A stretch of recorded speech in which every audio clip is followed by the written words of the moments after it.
Well, people, this week is going to be a little bit different. How many side projects can you do in one project?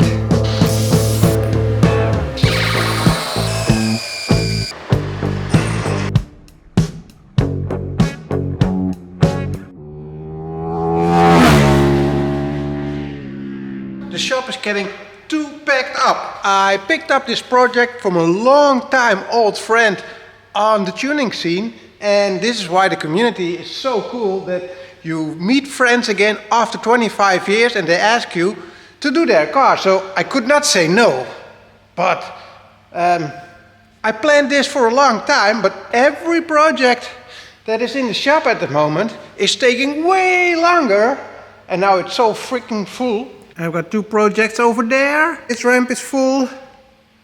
That ramp is full. Then there's one over here. And then of course my sad little cadet. And we've got the BMW project. So that's 7 project cars into the shop right now. And I find it a little bit too much for this moment. So this week I'm going to try to give this one a little bit faster approach than planned. And of course, as always, it is in here for the airride upgrade and some fixing on the bags because they are leaking and one isn't even coming up. Or check this video on how we picked it up. And I thought I had a big trailer, but with this one on, it's funny. So even my trailer was a little bit too small. So it's the airride stuff that we need to do. Then we already discovered the bearings at the front are gone, so we need to take a lot of stuff off, so he asked me to fix that as well. Then the next job that's added to the list is some electronical work to open the doors in the trunk with a key fob. So we're going to install a key fob, we're going to install a complete airlift 3P system, upgrading the bags, and we're working on the shocks upgrade as well. So we need to wait for parts. A lot of parts already came in. So let's dive into this project, and hopefully I can finish it for 80-90% this week, that it can go away. Holy cow balls, every project is going from 1 day of work to 4 or 5 days of extra work. So my schedule is completely out of the door, and I'm trying to do some catching up. So that's why this week we're going to build some other stuff.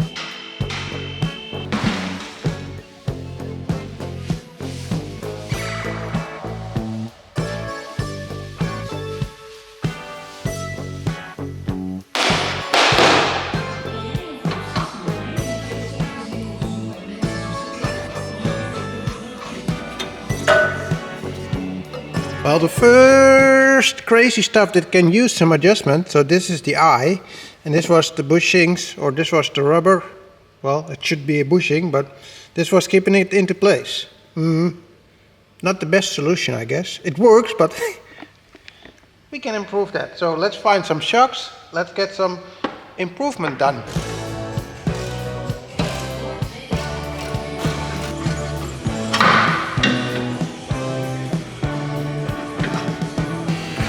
Old leaky bag out, in with a new. I'm going to replace them with some bigger, better airlift Dominator bags. Now off to the water jet to get some new brackets cutted, and so they can fit back in.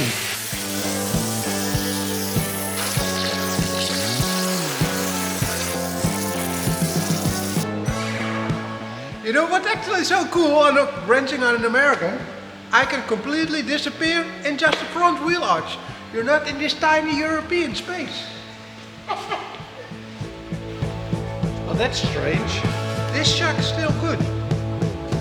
This is how it's supposed to be. Way better.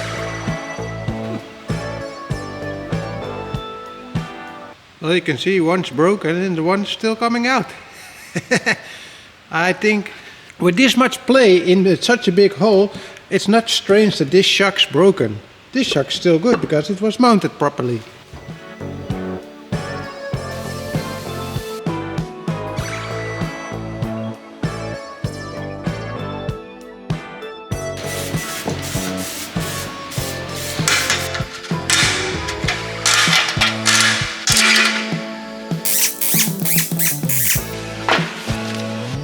Well, that's always a surprise to find out how this is all installed.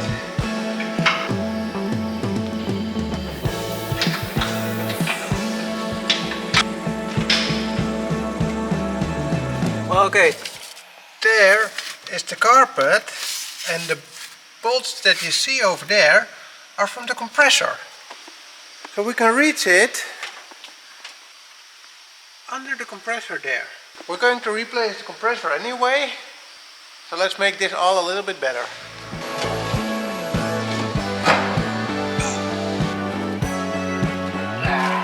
So that's the rear bags. Going to fix that a little bit better. I'm closing the gaps off, I think with some stainless steel plates, and then we'll make a new wooden board to get this all fitted nicely, because I'm not such a fan of this at the moment. We're going to make this beautiful.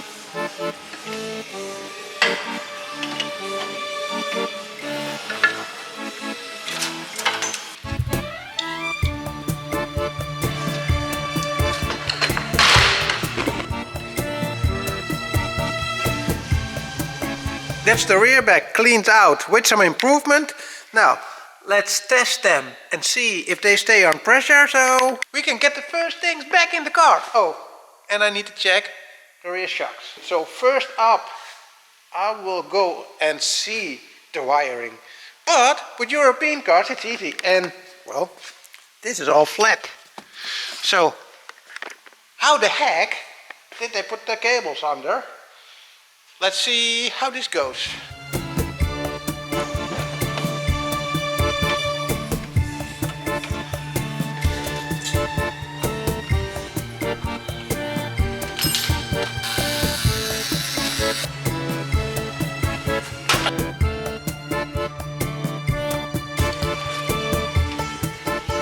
So from all the mess, we are going to only this.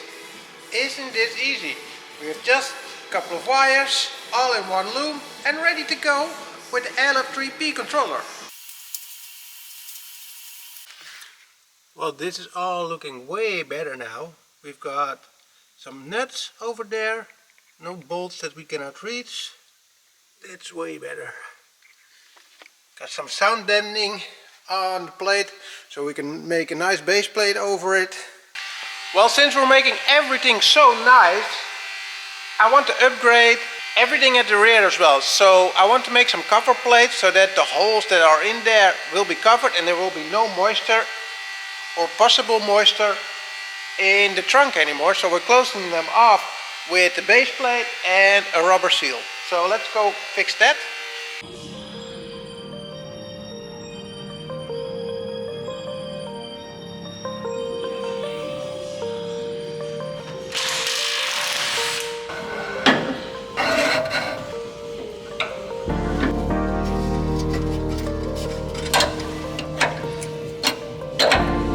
Well, okay, that's the new front bags on.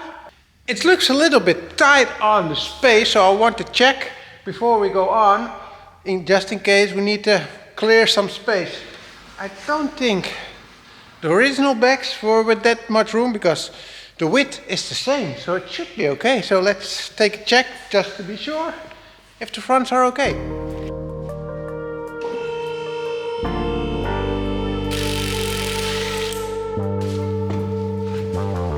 So the new shocks are in, so let's get them mounted. Well, this is getting all new, so this should improve everything on the ride. And of course, see, there's something, well, not wrong, but something to change out. So big bushing, that's on the top of the shock, but we've got the big studs low and small bolts at the top. So we're going to try and change out the bushings and see if it then goes better.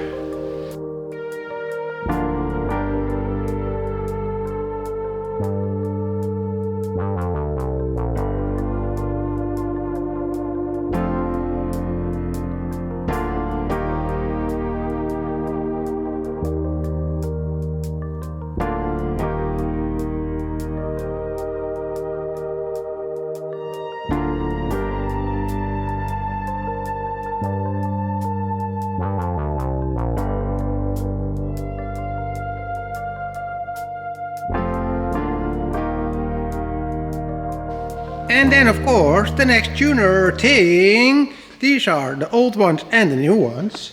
Then we're off to over here. So now that's center. And when you look down there, we're missing some bushings. So it was all mounted to the left. So in my opinion, that's not the perfect solution.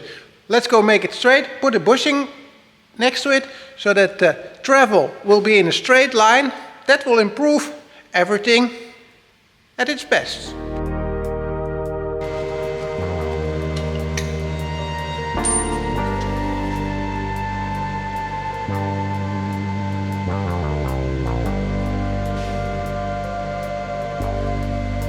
So, okay, that's another small issue that we need to adjust. The mount brackets, they don't fit on the new shocks, or just like 3 millimeters too small, so that will never going to fit. So we're going to adjust these as well. In the meantime, Nancy is working the lathe to get the front bushings fixed.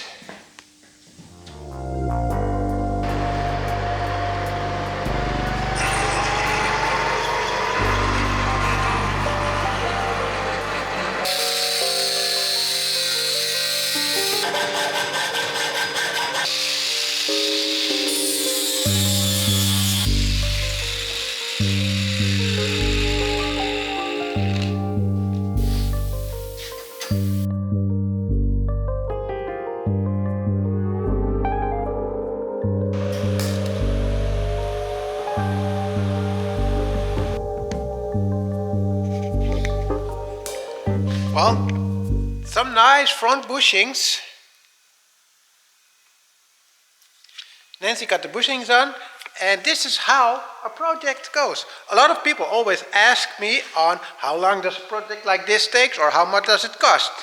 Well, I think this is a very good example that it's almost impossible to, well, calculate in front with cars like this on how much it will cost. There are so many tiny things that you cannot see, or you don't know, or you come on later on in the build. And it all even starts with finding new parts, like the airride parts. They are kind of okay when you know the measurements, you know the bags, you know the controls. That's fairly universal. But then you go on to the shocks. Original shocks, even especially with this one, are almost not on the market anymore. They are difficult, they're special orders. And then you go on to, this is a custom build, fully custom built. So the shocks, nobody knows. You need to know the game to even find the right shocks for it that will fit and that we can make work, because we found the right shocks. And then you come across that all these tiny bits are not installed the way I would do it. Let's keep it with that. Then you come on all the tiny stuff that is different, that you need extra bushings, we need to widen the brackets, and so on and so on.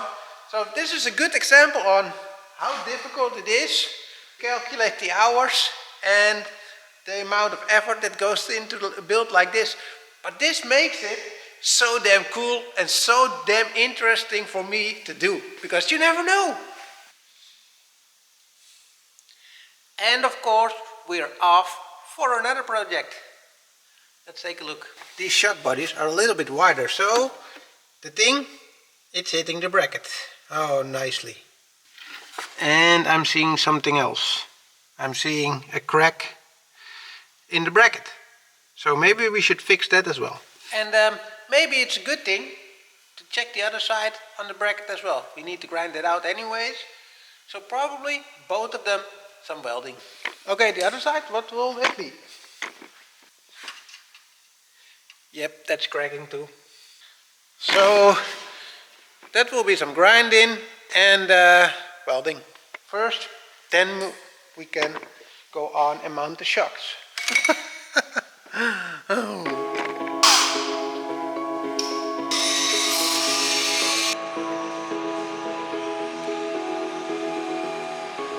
So I even need to change out my torch a little bit, made it really short, with a really short tip, so we can reach it from the back, so we can weld through the front.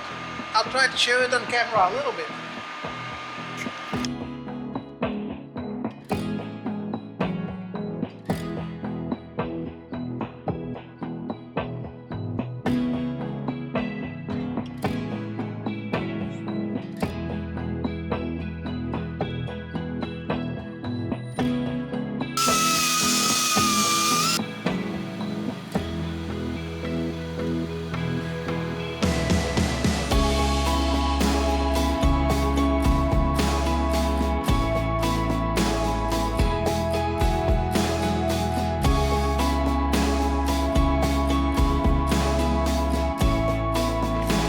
So that's the rear brackets. Also looking nice and tight again.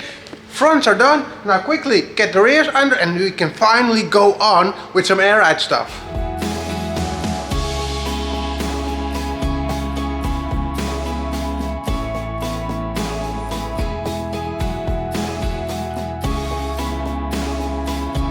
Well, that's the shocks in, backs in. Now we're off, finally, to the air ride install. Let's get the final lines under it and then we can go on to the boot.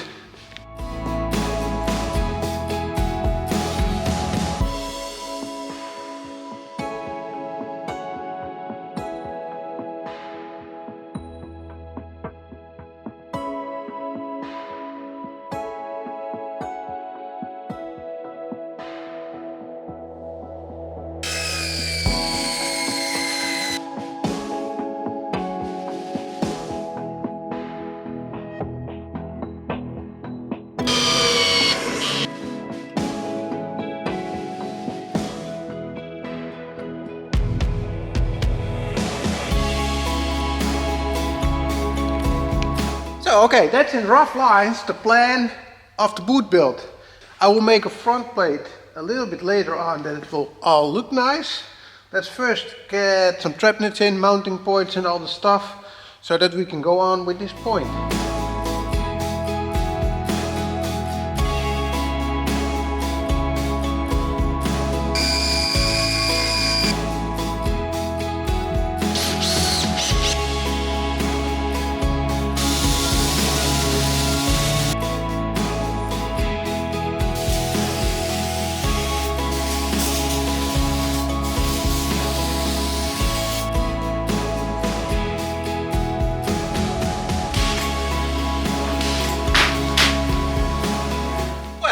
Starting to look like something.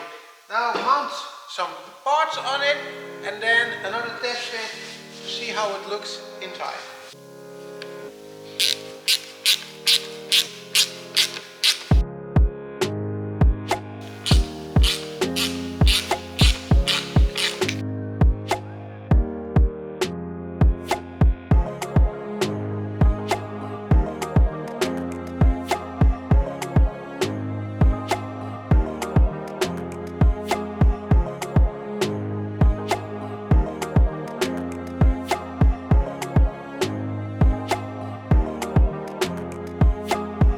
Well, okay, that's the air ride install prepared as well. The plan is that you can take this all out and lay it on the boot floor so you can reach the bags, or if you want to do some maintenance, you can just shove it forwards and you can check everything because it's all the way in the back and in a pretty tight space. I want to make it removable. You can bolt it down so it will be stuck.